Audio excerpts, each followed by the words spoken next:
Okay, welcome back to some more Combat Mission Black Sea, where we're doing pretty much the hardest thing in the game, fighting the US Army. Now, I'm not doing this because I think I'm going to win. I'm doing this in the full expectation that I'm going to get my arse handed to me, that all of my pixeltruppen are going to die horribly. You see me play through the US Task 369 campaign, or play with the striker infantry in the 8 World Handicap. It should be pretty evident that the US Army is really at the top of the food chain in Black Sea. What this is about is failing forward. I'm going to get my teeth kicked in and I'm going to learn the hard way what works and what doesn't. This is a huge scale multiplayer quick battle. I'm playing against Zabra from The Few Good Men. He's commanding the Americans and I'm leading the Russians. We're playing on a slightly altered version of the elegantly named Huge Rough Water Town 026 map, which measures 3,040 meters by 2,000. Three objectives to worry about, one on either side of the river valley and one covering the bridges in the centre. If that village in the middle looks a little bit familiar, that's actually the Studienka map from one of my previous videos. This map is literally big enough to comfortably fit that one right in the middle. As you can see, my forces are moving out en masse. I have a battalion tactical group here, 3 companies of armoured infantry and a company of tanks, plus lots of little extras. And I need to get it out of my deployment zone and somewhere where it's not going to be exposed to all the American firepower I'm expecting to face. In fact, on the very first turn, Zabra has rushed an M1A2 Abrams up to this hill just on the edge of his deployment zone, just spotted an unfortunate Ural truck zooming through the village. It's a 3,000 meter shot and a moving target, and Abrams nails it on the first go. That's fine. I had that truck left over from somewhere and intended for it to be a distraction from other more important potential targets hanging around, like the 120mm mortar teams I have in trucks pouring into the shelter of this valley on my right. Nevertheless, the Bradley still very quickly gets eyes on the last vehicle in the traffic jam and sprays it with 25mm fire, knocking it out and then detonating the ammunition, which also shreds the next truck over, and I have a couple of mortar teams that are out of action. This demonstrates exactly why I can't afford to hang around here. I want to get my force across the river into the shelter of the reverse slope on the opposite bank before Zabra can move up and start dissecting my force from range. The problem with this is that there are no fords and only 2 bridges over the river on this flank, and just to make it even worse, the right hand bridge is pretty much in the middle of the map and very exposed, so that leaves me with 1 bridge and I have to squeeze 2 motor rifle companies and a tank company across it. That's about 30 vehicles worth of traffic management. It's either not going to end well, or it's going to take so long that Zabra is going to be able to catch me on those causeways and destroy me. The solution to this lies in the fact that all the Russian IFVs and APCs in Black Sea are amphibious. These BMP-2Ms are going to be swimming across the river, while the tanks are going to be using the road and using the bridge. And this is going to let me get all my force across without having to deal with the traffic jam problem. My 3rd BMP-2M company is on my right, along with the mortars. The mortars I want set up down in the valley where I thought they were going to be out of sight, but maybe less so than I thought. And the BMP-2Ms are going to be getting fields of fire over the hillside across the river and the fords on the right hand flank. To cover all of this movement, I have a group of weapons teams armed with AT-14s setting up in the village and in the woods just outside my deployment zone. I'm not expecting miracles from these teams. They're likely to get spotted when they fire. It's not like it's going to take very much to knock them out, and they only carry a few missiles each. I'm taking advantage of the fact that the AT-14 is a laser-guided ATGM. The Abrams and the Bradleys I'm expecting to face here have laser warning systems, laser warning receivers. When someone shoots them with a laser rangefinder or the targeting laser from something like an AT-14, an automatic system snaps the turret round to look down the angle of the incoming beam, it pops smoke, and usually the tech AI, which is controlling the tank, decides to be somewhere else. Chances are it's going to reverse out of trouble. What's that got to do with what I'm doing? Well, first of all, I want Zabra to feel like I have lots of stuff at the back aiming at him.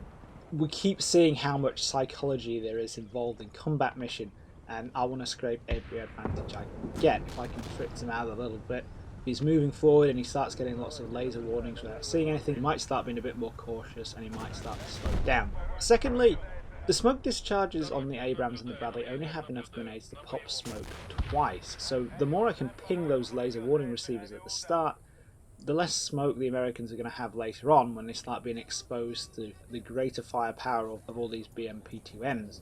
The final piece in the machinery of the starting rush is the AA cover. This is a huge scale battle. Zaba could easily spend some points on Apaches or F-15 Strike Eagles, and obviously I don't want my forces to be experiencing a rain of hellfire or 1,000-pound laser guided bombs as they're trying to move up.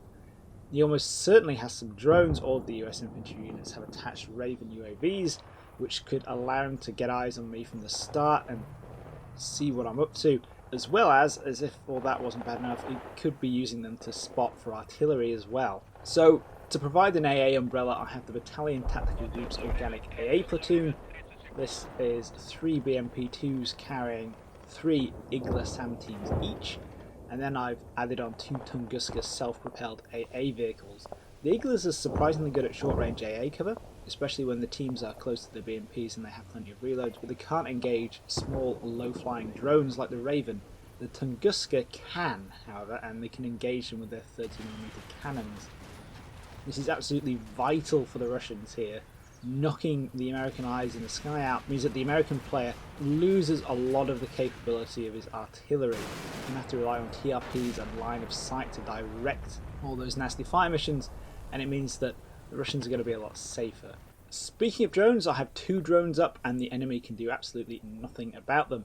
These are small Zala pattern drones that, like the Raven, can't be targeted by SAMs. The problem for the US Army here is that in Black Sea, they only have Stinger missiles, so these drones are going to stay up for as long as the operators stay alive. Zaba can't shoot them down. I'm using them to cover 2 choke points that he's going to be using to send his forces forward. There's a gap in the woods here at the entrance to the village with the bridge, which is going to be getting artied at about minute 5 from the pre-plan, and this route on the far left between the edge of the map and the forest. This is really what I'm concentrating on. I'm going to cover this whole area with artillery and attack runs from 2 Su-25 ground attack aircraft while I rush my tank company up under the edge of the slope, in cover, out of sight. And then I want to pop over the top, smash whatever's in my way, and then just keep pushing on behind Zaba's forces in a way that he can't ignore. One of the motor rifle companies is going to follow the tank assault. I'm not expecting this to be bloodless, but the hope is that the sheer volume of firepower and mass and equipment concentrated in such a small area is going to be able to overwhelm the Americans trying to set up on top of the ridgeline and allow me to punch through.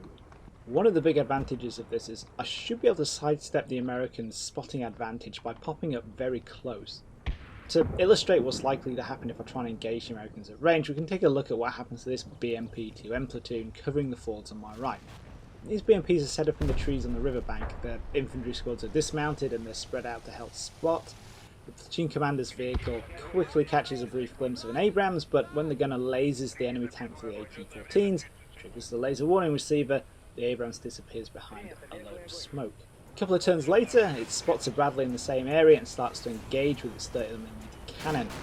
The first burst is non-penetrating, hits the ERA armor on the side, but the second puts a round straight through the lower glacis plate, which unfortunately doesn't seem to bother the Bradley very much as it snaps directly on target and just riddles the BMP with 20mm cannon fire until it's knocked out.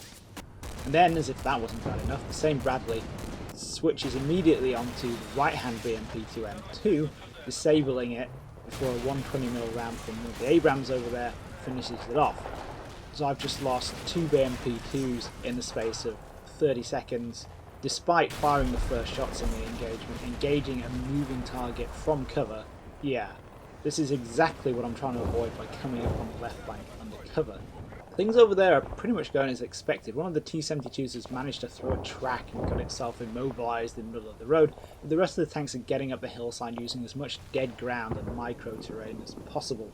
They are really hooking the contours here, really trying to get up under Zaba's nose without him noticing.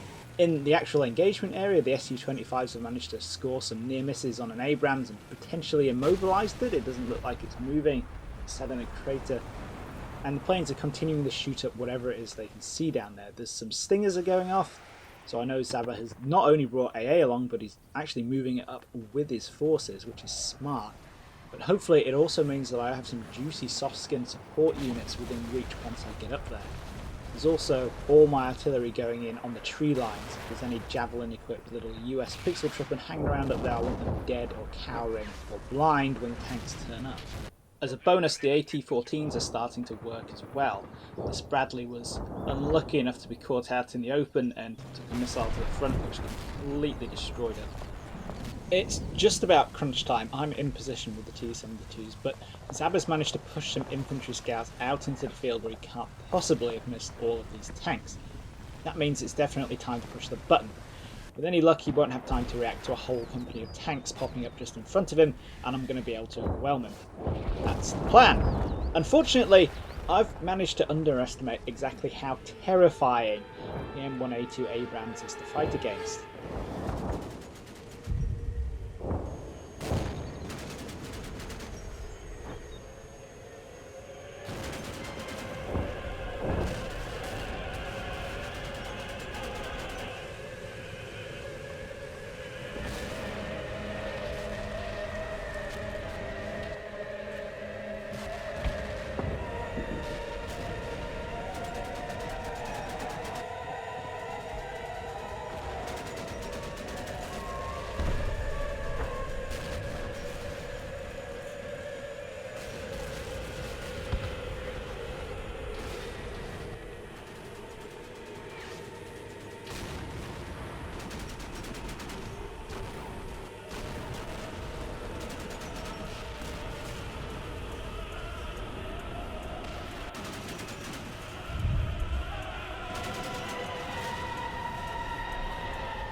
Yeah, disaster doesn't even start to cover it. Let's go back and pick this apart. In the space of 2 minutes, with a decreasing engagement range from about 350 metres to point blank range, 9 T-72s fired 4 shots, hitting 3 times and knocking out a single Abrams and a single Bradley. In the same engagement, 1 fully functional and 1 immobilised Abrams fired 11 shots, hit 9 times and destroyed 8 T-72s. That's ignoring some incoming 25mm fire from the Bradleys and a 3rd Abrams on the flank, which pops up towards the end and destroys 3 of the follow-up BMP-2Ms. Or, in other words, as if it wasn't blatantly obvious, the T-72 simply isn't a match for the Abrams. I can't say I was expecting to get through that without taking losses. It's a no-brainer that the T-72 is outclassed, but I wasn't expecting to lose so much and gain so little in return. That's the game though. Now we know. I've lost a huge chunk of my combat power and we need to have a serious rethink.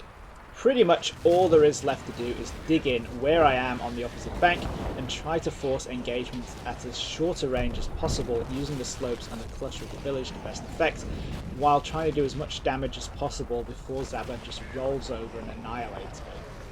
The entire riverside is covered by my AT-14 teams at the back and by the BMP-2Ms on my right flank, all of which are going to be able to be much more effective now that a lot of those enemy vehicles have expended their smoke grenades. So even though this is something of a foregone conclusion now, I am confident that I'm going to be able to at least put some hurt out. In fact, despite being slowly dissected and crushed, my force is able to knock out a good number of Bradleys and even destroy an Abrams with the BMP-2M's tandem-launched AT-14s.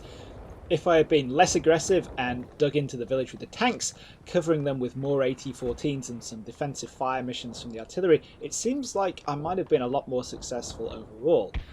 While the Abrams remain extremely difficult targets, the Bradleys aren't, and if I had planned my way around the unresponsive Russian artillery to get it dropping on Zabba's approach routes in time, I could have robbed the tanks of a lot of their infantry support, at least in theory, making it risky for the Abrams to push forward on their own. I'm not saying I would have won, and how the battle would have developed without the failed T-72 attack is difficult to say, but seizing the ground for a solid reverse slope defence backed up by massed ATGMs dug in on the counter slope of the opposite bank would probably have been a better plan. That's why I'm playing against the Americans though. It's all about finding out what works and what doesn't. 13 turns after the tanks were wiped out, and after I've destroyed both bridges to force the Americans to take the long way around to grabbing the last objective, it's time for a ceasefire. It's a US victory, which should surprise nobody, but what's interesting is that neither of us had had any troops inside the objectives at the end, so they go unclaimed and the result is based on casualties alone.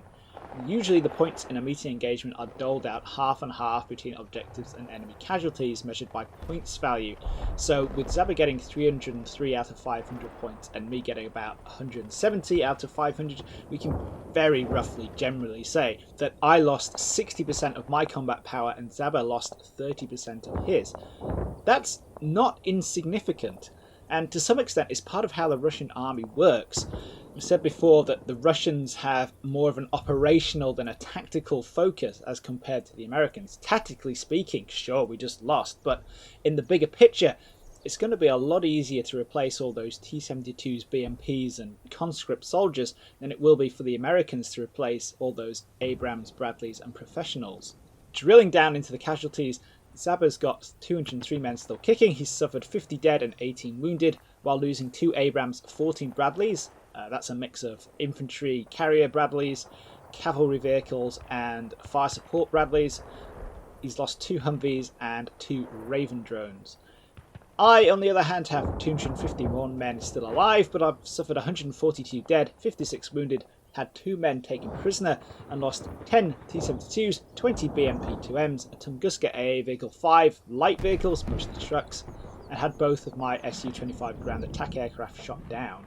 Looking at the map, it's interesting to see how small a US force is actually still out there. If I hadn't effectively thrown away all my tanks and shown Zaba that he had a clear advantage, the fight down in the village might have been a bit more even, or at least more punishing for the Americans.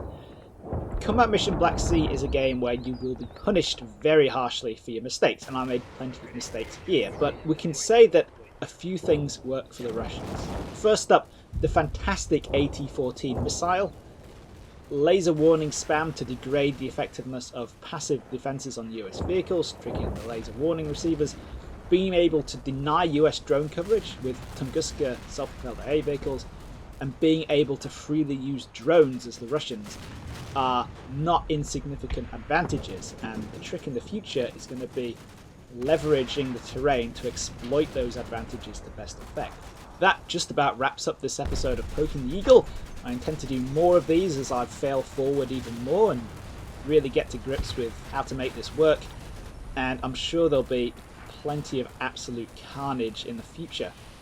Big thank you to Zaba for playing this game with me and getting properly stuck into it. Don't forget to comment, rate and subscribe guys, and I'll catch you in the next video, which should be all snowy.